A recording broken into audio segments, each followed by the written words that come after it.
Hey everybody, welcome back to Race of History. Today we're getting into the last part of the Napoleon's Marshals series. After this series is over, I'm going to very quickly finish the rest of the Winter War series. Part 3 will be out later today, and then 4 and 5 probably in the next couple of days. But for the next series after this, I'm going to let y'all decide between the Eastory, Eastern and Western Front videos, or the Caesar and Gaul videos by, I believe, Kings and Generals. Whichever one y'all want to do, we'll go on to that one next. I'll get to both of them relatively quickly, but we can start whichever one y'all want to start next. With all that being said, let's get into it. 3. Marshal Berthier.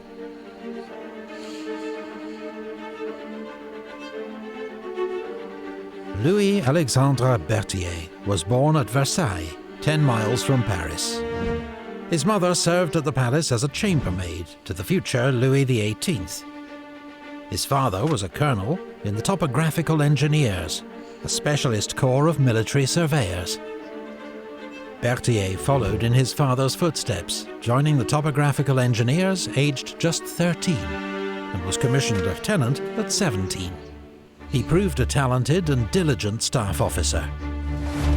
10 years later, he accompanied General Rochambeau to America as part of French support to the colonists in their War of Independence. He witnessed the British defeat at Yorktown. By the time... That is crazy. I did not know that at all. I did not have the slightest idea. Wars broke out. Berthier was a brigadier general with 25 years' service, who'd studied and given much thought to the problems of military organization and command. A reputation for outstanding staff work meant his services were in high demand, and he served as Chief of Staff to Rochambeau, Lafayette, and Luckner. But during the Terror, ties to these politically suspect generals put Berthier himself under the spotlight.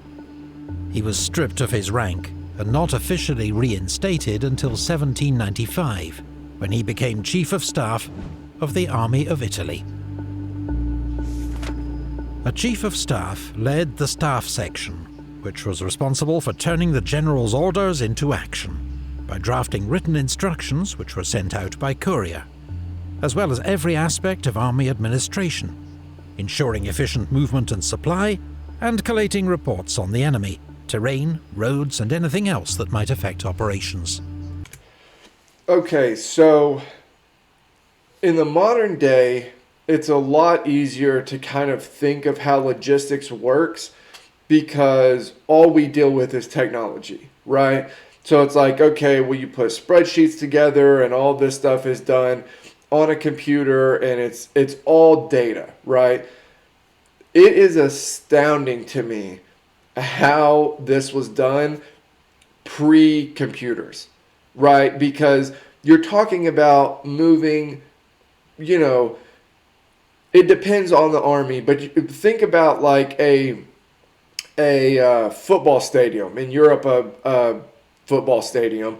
In the U.S., a football stadium. 50, 100, 150,000 people, and getting them all on the same page, moving in the same direction, doing the same thing without technology, that is bizarrely difficult, right? That seems so difficult when you think about it in those terms that it almost doesn't make sense how it could be done.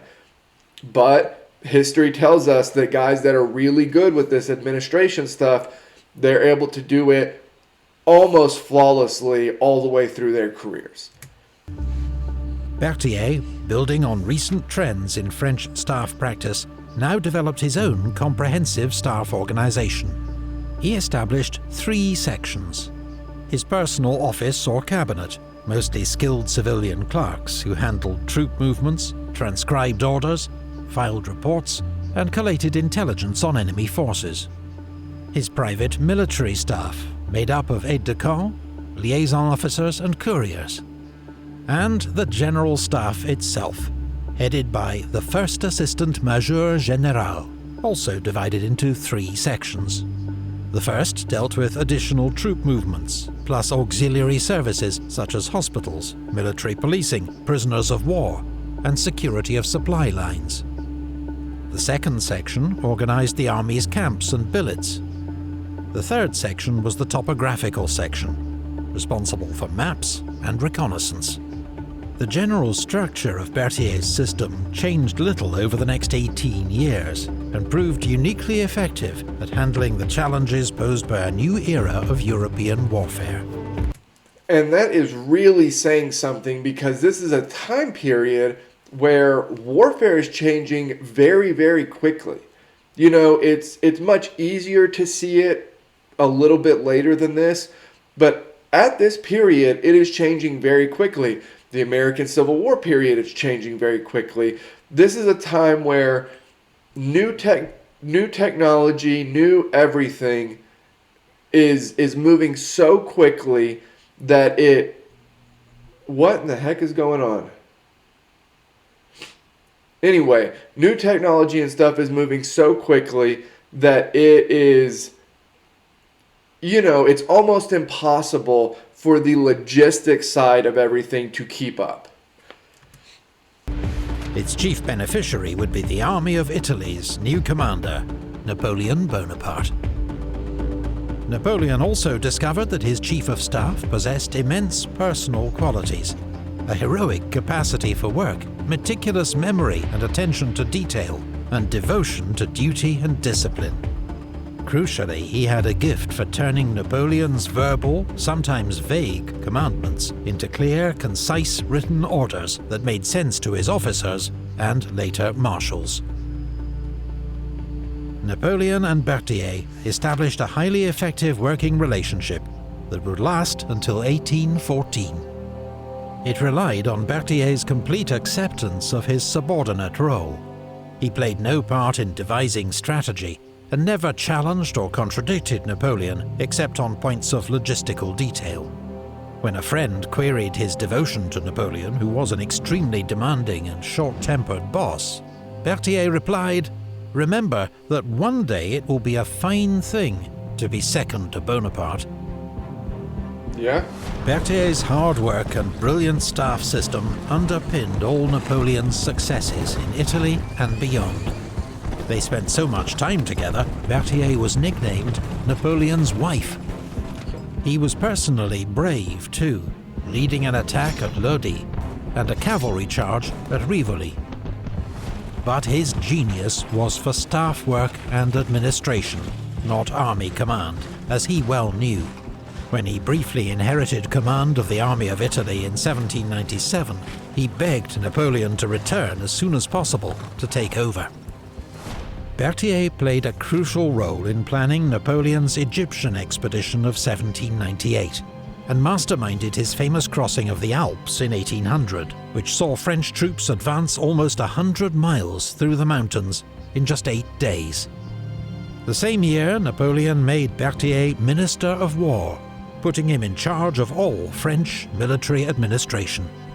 When Napoleon proclaimed his new empire in 1804, Berthier was the first name on the list of new marshals, with seniority over all others. The next year, his role as Chief of Staff, or Major Général of the Grande Armée, was officially confirmed. Sorry, by the way, for the flashes. We've got some pretty bad weather going here. I'm on my laptop, so it shouldn't affect me, but sorry about the flashes. In the fast-moving campaign of 1805, Berthier's system ensured Napoleon always had up-to-date information about the location and strength of his own forces, as well as the latest reports on enemy movements, from scouts, spies, and prisoners. Such advantages helped him achieve the stunning encirclement of Mack's Austrian army at Ulm. On campaign, Berthier and the Emperor often travelled together in the Imperial coach, working without pause. Yeah, because, and it's way easier to see the genius of somebody like Napoleon. It's much harder to see the genius in somebody that is an administrative genius, right? Like a really good CEO. But it's so important. What he does is so important that it makes total sense that he's with Napoleon and they're working all the time, because everything that Napoleon wants to do is tied to how Berthier can make it happen logistically, right? So all of the fast movement, all of the encirclements, all of the everything that depends on speed and movement and the amount of troops there, it's all pinned to Berthier and his logistics. His workload was immense, but so too were the rewards. Following the victory at Austerlitz, Napoleon made Berthier the hereditary sovereign prince of Neuchâtel and Valengian, with an enormous private income.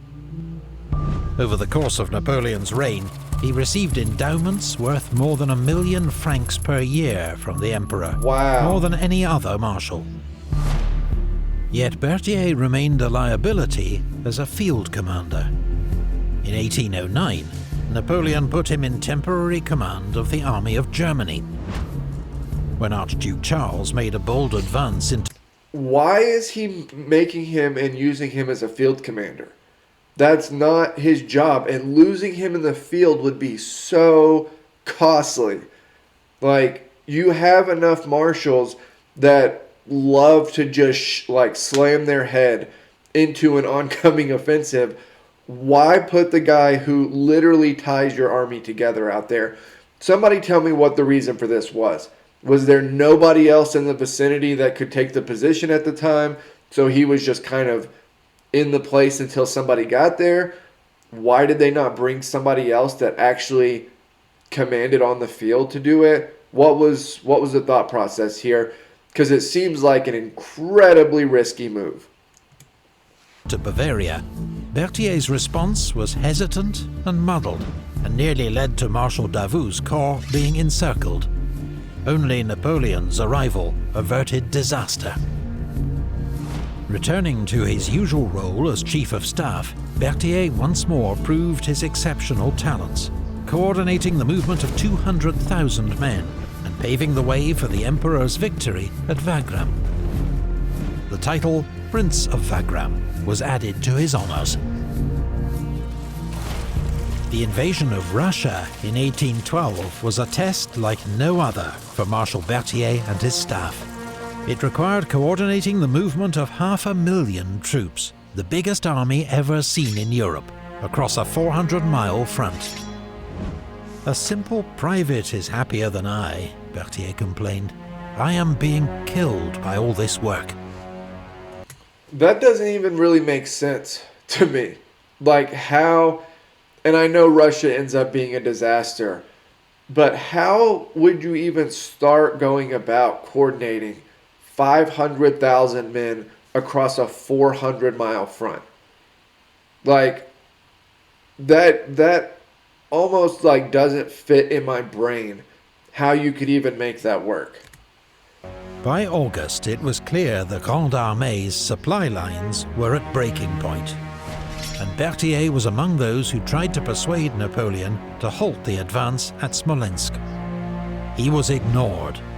As disaster engulfed the army, Berthier continued to perform his duty. By the end of the retreat, he was marching on foot with frostbitten fingers. When Napoleon left the army to return to Paris without him, he wept openly. Despite his own poor health in the wake of the retreat, Berthier worked hard to salvage the remnants of the army, and served throughout the campaign in Germany in 1813. By now, Napoleon's enemies had reformed their own army general staffs, partly inspired by Berthier's example. But neither Berthier nor his system was perfect. In May, a confusing order to Marshal Ney contributed to his late arrival at the Battle of Bautzen, and a missed chance to crush the coalition army. Berthier was also notorious for his jealousies and grudges. His pedantic vendetta against Jomini, Ney's talented chief of staff, drove him to defect to the Russians. Berthier must also bear some blame for the disastrous end to the Battle of Leipzig. He knew there weren't enough bridges for the army to retreat safely, but failed to press the matter with Napoleon. When the only bridge out of the city was blown too early, 30,000 men became prisoners. Yeah, the other ones are kind of whatever to me. Nobody's system is perfect. Even modern day technology stuff is not perfect. So saying that there was a mess up and that the system and he weren't perfect is not really, a mark against his record to me. Him having the, butting heads with other military hierarchy seems like part and parcel for all of the marshals to me. Like they all hate everybody else for the most part. This one is the one where I'm like, yeah, this. If nobody else saw it, Berthier should have seen it. That you needed more bridges. Like this whole disaster could have been, if not totally averted, it could have been like 90% averted, and it ends in catastrophe. And with hindsight, this is a brutal one. It's not all on him, obviously. Everybody in a position of authority should have seen this issue, but it's also on Berthier, especially because he's the logistics guy. Berthier continued to serve Napoleon faithfully through the desperate defence of France until the Emperor's abdication in April 1814. The restored Bourbon monarchy showered titles and honours on Berthier. The king even gave him an honorary rank in his own guard. Napoleon's return from exile 11 months later put him in an impossible situation, torn both ways by his sense of duty and loyalty. He accompanied the king on his flight to the Netherlands, but was treated with such suspicion by the royal court that he left for his wife's family estate in Bavaria. There, a few weeks later, Berthier fell from a window and was killed. Yeah, what do y'all think happened there? Because I've read a couple of different things about how it played out and kind of the thought process or suspicions of what happened. What do you guys think happened? It was most likely a simple accident, though some believe he killed himself out of guilt or despair, or, less plausibly, was murdered by French royalist agents. Napoleon had expected Berthier to rejoin him in 1815 and was scathing of his absence. "I have been betrayed by Berthier, who was just a gosling transformed by me into some kind of eagle." But after his defeat at Waterloo, in which mismanaged staff work played an important role, Napoleon conceded, "If Berthier had been there, I would not have met this misfortune." That, honestly, is probably true. Berthier had none of Murat's glamour, nor Ney's heroism, nor the tactical instincts of Davout, but he was the indispensable marshal, whose brilliant administration and tireless work were the foundation for so much of Napoleon's military success. 2. Marshal Lannes.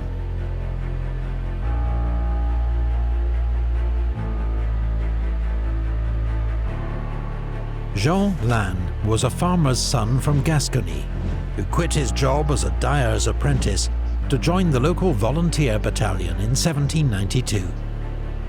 Energetic and charismatic, he was immediately elected to be an officer by his comrades.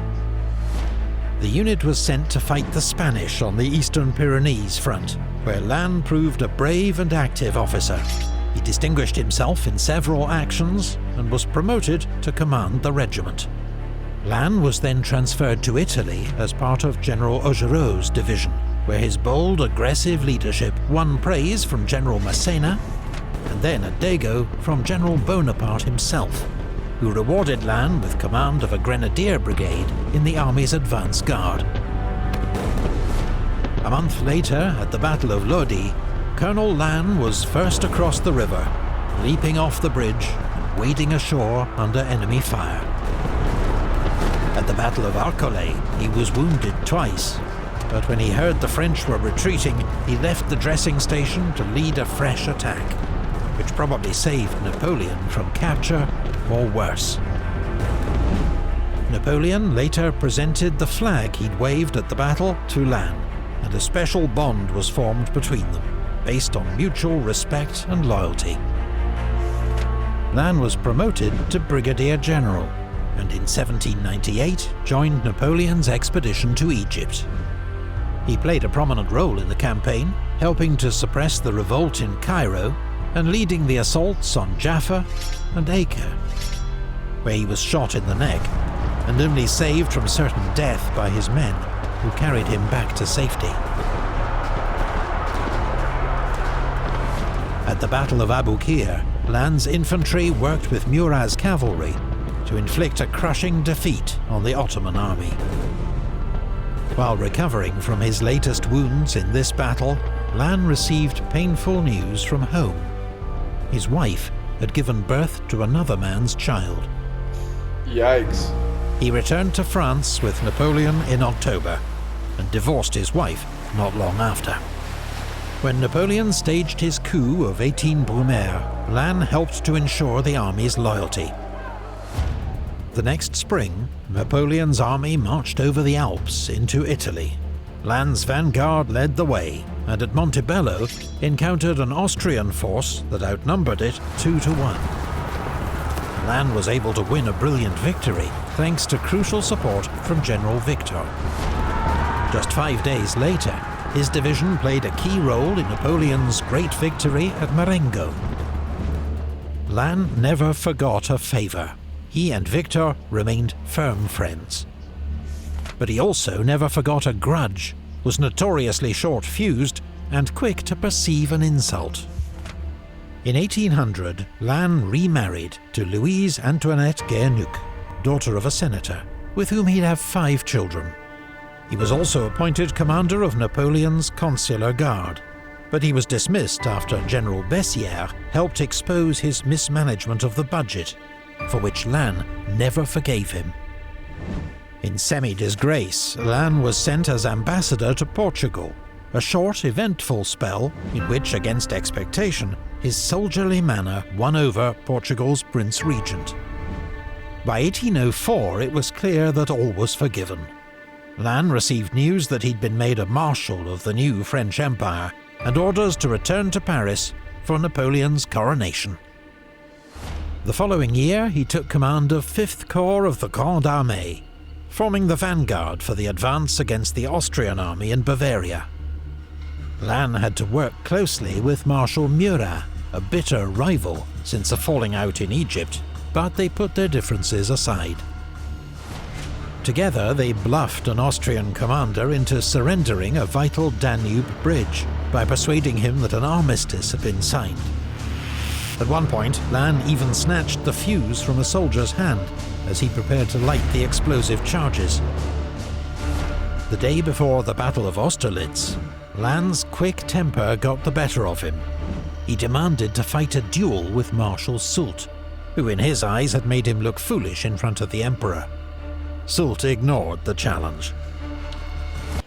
Man, I swear half of this series has just been the Marshals, like, trying to stab each other in the back, trying to throw each other under the bus, not listening to other Marshals' ideas or what they want to do for a given battle. It's half of this series has just been how much the Marshals hate each other, I feel like.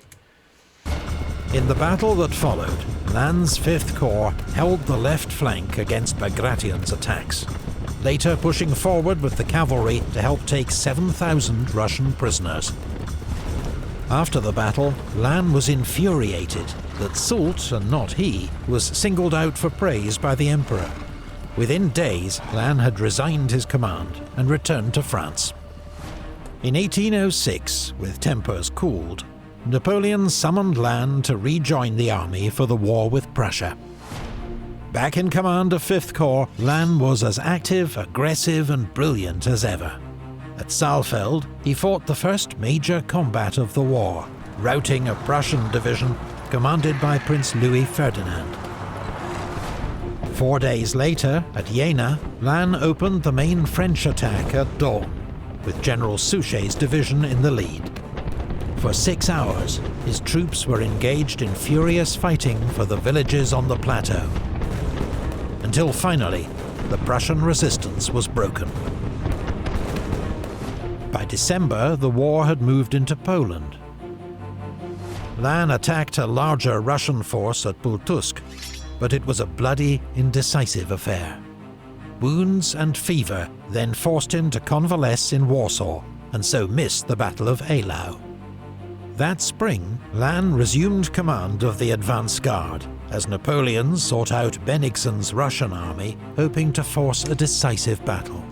Oh yeah, this is when Bennigsen thinks that, well, he thinks right, that this is a small corps, but he overplays his hand and gets trapped against the river, right? This is the thing that I literally slammed my face into a wall over, because it seemed so short-sighted on Bennigsen's point that if you win this battle, congratulations, you beat a French corps. If you lose, you literally lose your army. When Bennigsen located Lannes' apparently isolated corps near Friedland, he attacked. He expected an easy victory. But Lannes, with support from future Marshals Oudinot and Grouchy, expertly used his troops to fend off the Russians, while Napoleon raced to join him with the main army. Lannes' delaying tactics allowed Napoleon to catch the Russian army with its back to the river and inflict a crushing defeat. The following year, Lannes was ennobled as Duke of Montebello and joined Napoleon for the invasion of Spain, despite suffering a serious riding injury en route. Taking command of Marshal Moncey's Third Corps, Lannes routed a Spanish army at the Battle of Tudela, sending the enemy fleeing in two directions. He was then given command of the Siege of Zaragoza.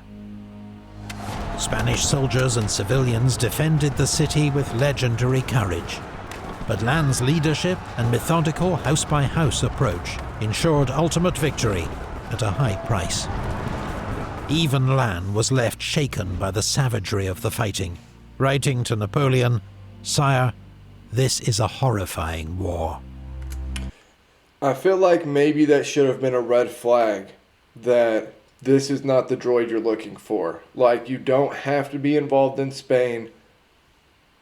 Skedaddle. Get out of there. Like, I feel like this should have been a red flag for everybody, that this was not the same type of war they were fighting throughout Europe. Napoleon recalled Lannes for the war with Austria in 1809. His Provisional Corps formed the vanguard for Napoleon's four-day campaign, a series of quick victories over the Austrians that culminated in the Battle of Egmont. Napoleon next needed Regensburg taken quickly, and so, as usual, he turned to Lannes. After the first assault wave was mown down, Lannes' call for volunteers went unanswered.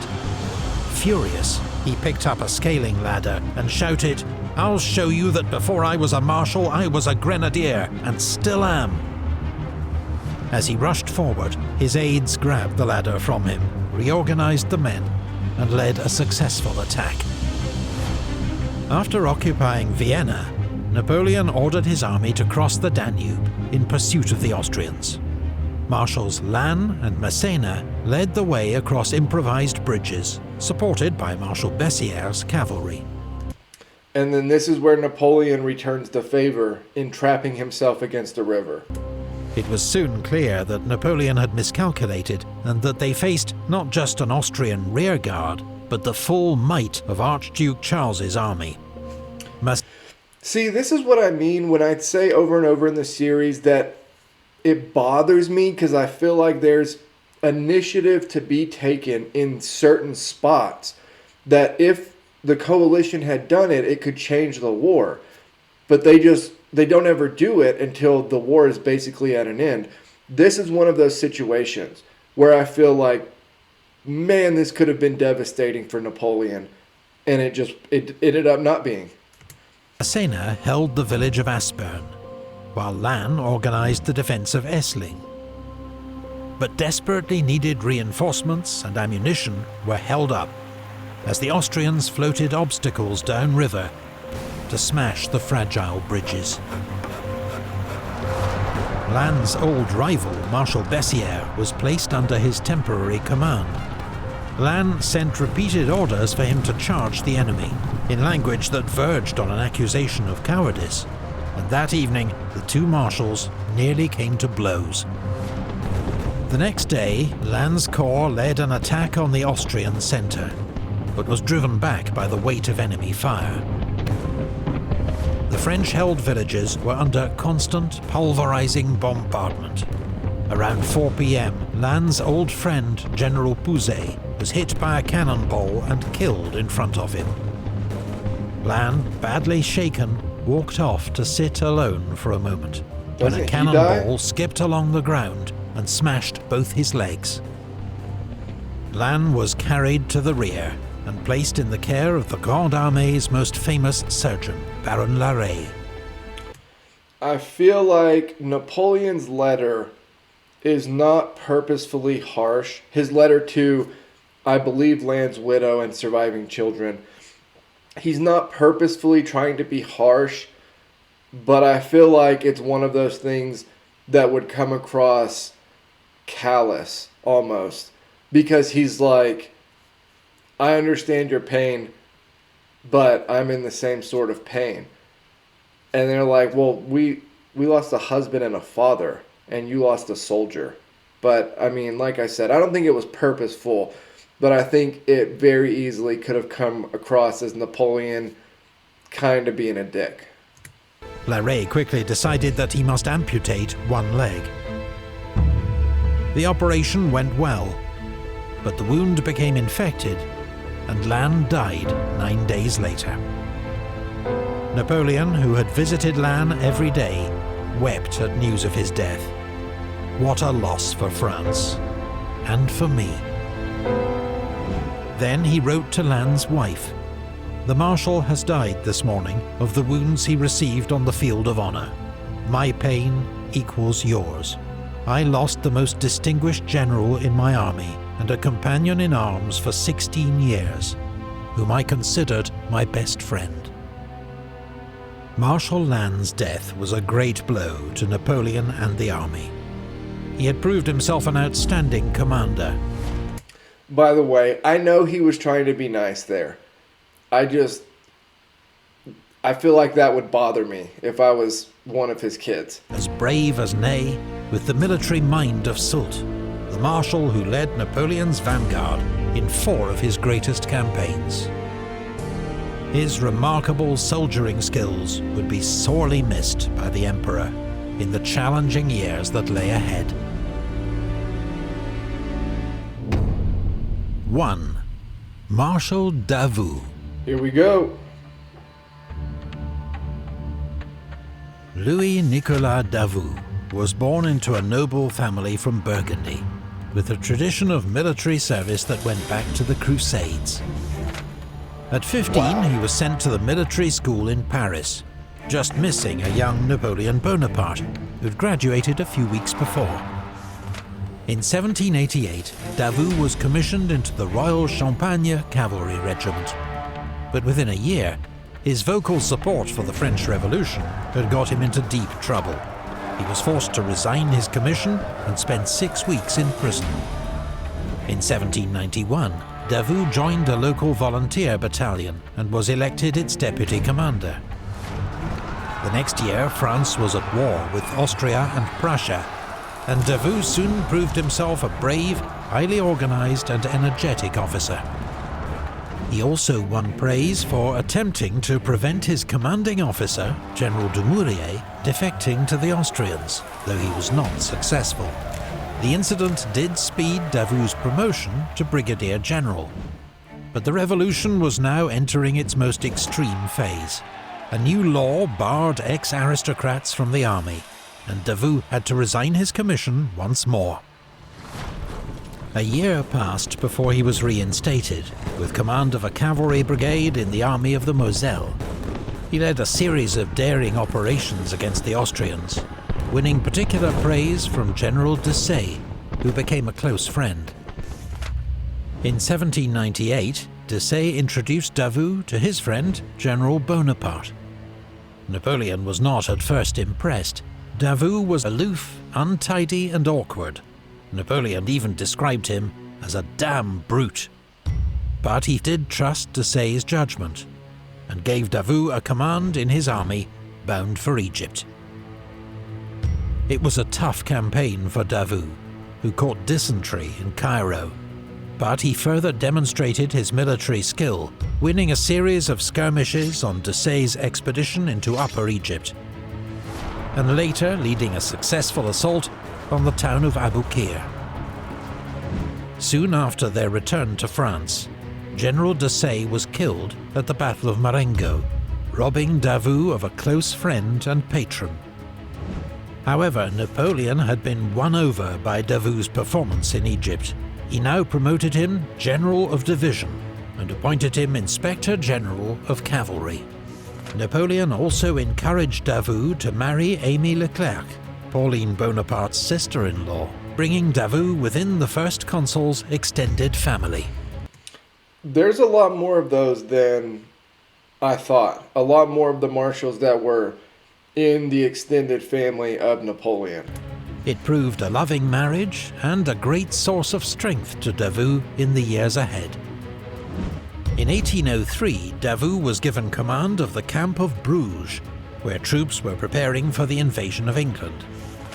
Here he established his reputation as an exceptional administrator and hard taskmaster, enforcing discipline and regular training, while paying attention to his soldiers' welfare and sacking officers who didn't meet his high standards. In 1804, Napoleon proclaimed a new French empire, and Davout, aged 34, became the youngest of its new marshals. His inclusion was a surprise to many, especially as he'd still not commanded anything larger than a brigade in battle. It's very likely that the deaths of Davout's patron, Desaix, and brother-in-law, Leclerc, cleared a path for him.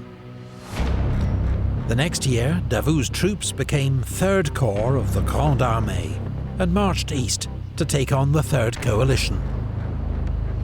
On the eve of the Battle of Austerlitz, Davout force-marched his corps 70 miles in 2 days, arriving at dawn on Napoleon's right flank. His troops went straight into action, holding off a powerful coalition attack, buying time for Napoleon's decisive move against the enemy centre. How brutal would that be, to have a 2-day forced march, and then immediately when you get to where you're going, you jump right into battle? It was a remarkable performance by 3rd Corps, soon eclipsed by an even greater feat of arms the next year in the war against Prussia. As Napoleon concentrated his forces at Jena to attack what he believed was the main Prussian army, he ordered Davout's 3rd Corps and Bernadotte's 1st Corps to cut off their retreat. But 10 miles north of Napoleon, near Auerstedt, Davout ran straight into the main Prussian army. I completely forgot about this. I literally completely forgot about this. I didn't forget about the battle, but I forgot that it was Davout that did it. He ends up beating the brakes off of them, outnumbered like almost 3-1, right? 2.5-1. Isn't that what happened? With no sign of support from Marshal Bernadotte's 1st Corps, Davout's 26,000 men faced odds of more than 2-1. Davout's masterful handling of his troops enabled 3rd Corps to repel the Prussian onslaught. Then, his line stabilised, Davout went on the offensive and routed the enemy army. Crazy. It was a stunning victory, won at a high price. 1 in 4 of Davout's men were either killed or wounded.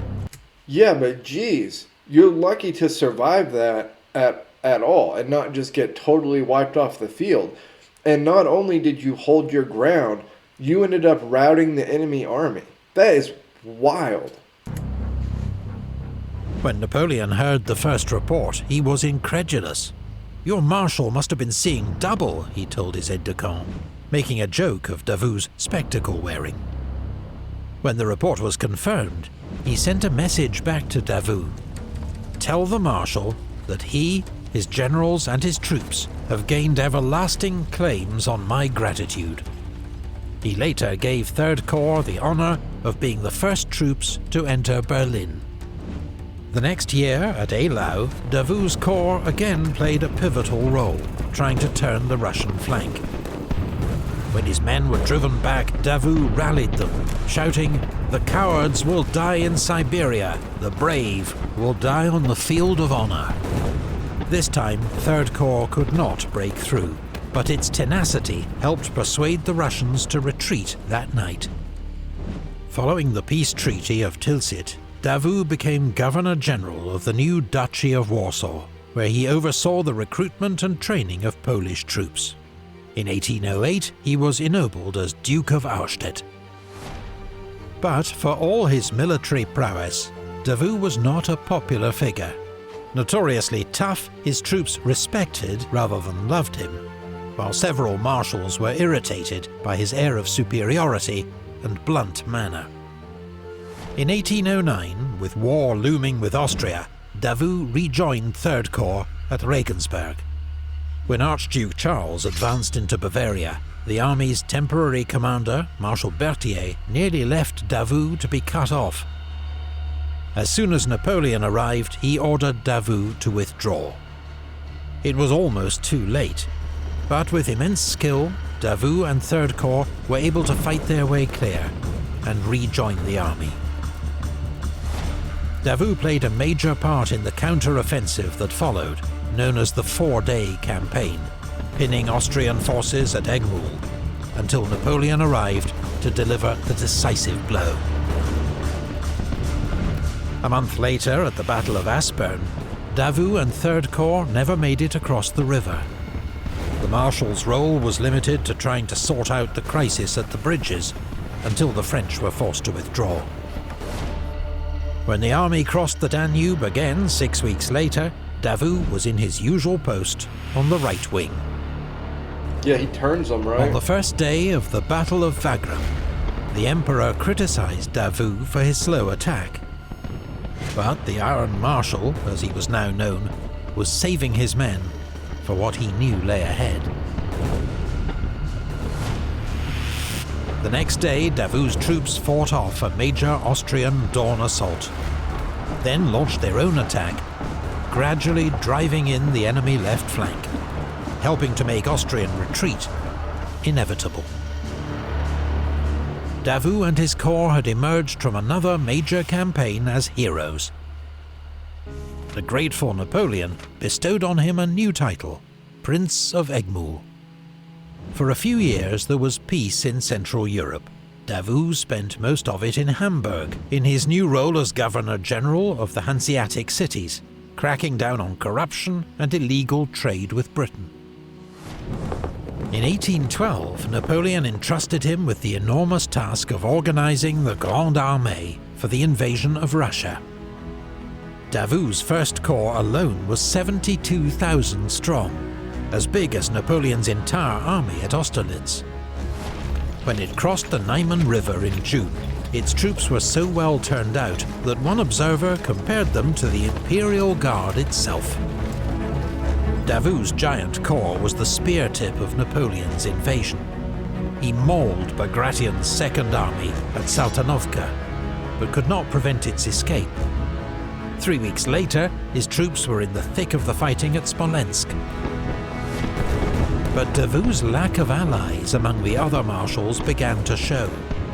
Many were keen to see him taken down a peg or two, including Napoleon's Chief of Staff, Marshal Berthier, and perhaps even the Emperor himself. When Davout got into a row with Marshal Murat, whom he regarded as incompetent, Napoleon decided in Murat's favour, giving him one of Davout's divisions. On the eve of the Battle of Borodino, the Emperor dismissed Davout's request to outflank the Russian defences. "You are always for turning the enemy," he told him. "It is too dangerous a movement." In the bloody battle... To be completely honest, when I first saw the layout of the battlefield, I thought that was the best move, was to try to turn the flank. ...that followed, Davout's corps led the frontal attack on the Flèche earthworks. The Marshal himself was injured when his dying horse rolled over him, but remained on the field directing the attack, which was ultimately successful. 6 weeks later, the Grande Armée began its infamous retreat from Moscow. The remains of Davout's corps was ordered to form the rearguard, but he was criticized for moving too slowly. Near Vyazma, a gap opened up, and Russian General Miloradovich pounced. First Corps was routed and saved only by the quick intervention of Marshal Ney, Eugène and Poniatowski. Ney's corps took over as rearguard, but when he became cut off at Krasny, Davout was widely blamed for not turning back to rescue him, even though it would have been suicidal. The moment highlighted the gulf in charisma between a marshal like Ney, who was loved by the troops, and Davout, who was not. Davout began the 1813 campaign holding Dresden, but when Hamburg was raided by Russian Cossacks, Napoleon sent him north to organize the city's defense. Exactly why Napoleon kept his best marshal in Hamburg while a decisive campaign raged in Saxony continues to puzzle historians. Davout was a stern and effective governor of Hamburg. Sure, but that wasn't what that's not what they really needed him for. That seems like a bizarre decision to me. During the lower Elbe River and Napoleon's strategic northern flank, he organized a new 13th Corps, and following Napoleon's defeat at Leipzig, withstood a 6-month siege. Davout only surrendered Hamburg in May 1814, after confirmation arrived of Napoleon's abdication. But what difference the Iron Marshal might have made at Bautzen, Dennewitz, Leipzig or Long remains a tantalizing what if. Davout was not welcomed. Yeah, what do you guys think about that? What kind of impact does Davout make if he's on the battlefield there? Into the restored Bourbon regime, like other marshals, his loyalty to Napoleon was despised by the ultra-royalists. Instead, he was forced into retirement and put under police surveillance. When Napoleon returned to France in 1815, Davout and Lefebvre were the only marshals waiting to greet him at the Tuileries Palace. But once again, Napoleon gave Davout a role which, in hindsight, seems a disastrous waste of his ability. Davout was made Minister of War and Governor of Paris, vital roles requiring a brilliant and loyal administrator, and Davout worked miracles to raise a new army for Napoleon's final campaign. But if Davout, not Grouchy, had commanded the Emperor's right wing in 1815, who knows what might have been. Following the Emperor's defeat at Waterloo, Davout organized the defense of Paris and urged Napoleon to fight on. Later accepting that he must abdicate, Davout ensured Napoleon's safe passage to the coast and submitted to the Bourbons. The Royalists had promised Davout that his officers would not be prosecuted for their conduct. He was furious to discover these assurances would not be honored. He also testified on behalf of Marshal Ney, but could not save him from a firing squad. Davout was stripped of his rank and income, though they were restored 2 years later, thanks to the intercession of Marshal MacDonald. Davout shunned court, as he always had. His health was failing, and in 1821, the death of his eldest daughter left him grief-stricken. He died 2 years later of tuberculosis, aged 53. Davout, the youngest and least proven of Napoleon's marshals, proved the most capable of all. Cool under fire and a brilliant tactician, he was the ideal corps commander in battle. A superb administrator, he was a stern and loyal deputy for the Emperor in Poland and Germany. His main weakness was his severe and blunt manner, which won few friends and left some even wishing to see him fail. Not something they saw from the Iron Marshal very often.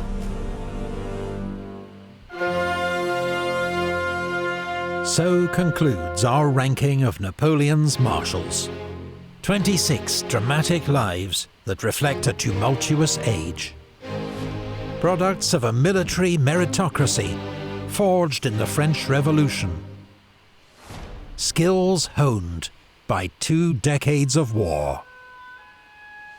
Their fates entwined in the rise and fall of empires. History may never see such an extraordinary, diverse and colourful collection of military commanders again. Okay, so that was the last one in the series for Napoleon's marshals. What do y'all think about the last handful of marshals? Are they in the right order? Well, what do y'all think about that?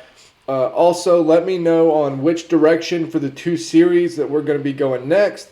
Like, comment, subscribe. I'll see you guys next time.